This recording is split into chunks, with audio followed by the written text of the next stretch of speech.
Alfredai, dabar dar ne apie žemės ūkį. Taip. Dabar prisiminiau, kadangi čia ta kelionė po Lietuvą susingenta, man taip gaunasi, kad aš vis kažkokias įdomesnės vietas aptinku. Tai jūsų neaptinku, aš žinau labai puikiai, Nemakščiai turi Aštuonratės muziejų. Taip. Tai kviečiam visą Lietuvą, papasakai trumpai, kas ten yra. Va, yra unikalus muziejus tuo, kad jisai vienintelis Lietuvoje, vienintelis pasaulyje turi Aštuonratės važiuoklės, kaip pasakyti, kopija pagaminta tokia, kokia jinai atrodė tais laikais, 1905 metais. Přemyslo Neveravičiaus išradėjo išrastą daiktą, kuris buvo pirmas pasaulyje, kuris bandė patentuoti, kur anglai jį apgavo ir jisai tiesiog bankrutavo tada.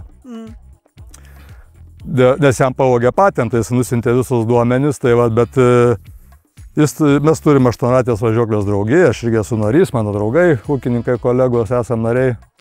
Tai mes ten kaip savi, tai visus kviečiam ir iš tikrųjų galima su jie ir pavažiuoti ir iš tikrųjų tai yra unikalus dalykas. Aš visą laiką Přemyslą Neveravičių, amerikonai, kad važiuodavo delegacijos, aš jį visą laiką lygindavau su visiems gerai žinomu John Deere. Nes pažiūrėkim, metai tie patys, 1905, ten 7, ten ta visa jų pagrindinė veikla prasidėjo, ne?